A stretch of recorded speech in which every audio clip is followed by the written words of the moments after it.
আপুনি স্পাইৰাল পটেটো খাইছে, চিকেনৰ বহুত ৰেচিপি খাইছে, কিন্তু কেতিয়াবা আপুনি বাটাৰফ্লাই চিকেন খাইছেনে বাৰু? বলক আজি বনাওঁ। তাৰ কাৰণে ইয়াত মই 3টা আলু লৈছোঁ। আলুখিনি স্লাইচ কৰি ল'লোঁ, যেনেকৈ চিপছ বনাওঁ তেনেদৰে।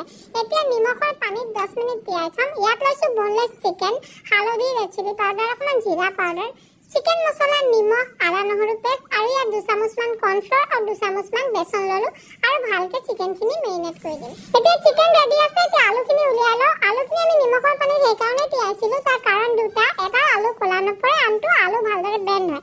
এতিয়া আমি কি কৰিলোঁ, ইয়াত অকণমান হালধি আৰু ৰেড চিলি পাউডাৰ দিলোঁ, তাৰ মাজত এটা চিকেনৰ পিচ দিলোঁ আৰু এনেদৰে ষ্টিকত ভৰাই থাকিম।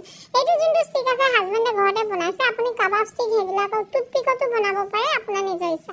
এতিয়া চাওক, এয়া এনেদৰে কৰি কৰি মই এটা ষ্টিকত 4টা-5টাকৈ অকল লগাইছোঁ, কাৰণ খুব বেছি দীঘল বনালে বনাব পাৰি, একো নাই। কিন্তু কি হয়, সেইটো বহুত বেছি তেল লাগে, সেইকাৰণে আমি কম তেলত ফ্ৰাই কৰিব পৰাকৈ কৰিছোঁ। 3-4 মিনিট ফ্ৰাই কৰি ল'ম, ৰেডি হৈ গ'ল আপোনাৰ বাটাৰফ্লাই চিকেন। ইমান টেষ্টি, ট্ৰাই কৰি চাব।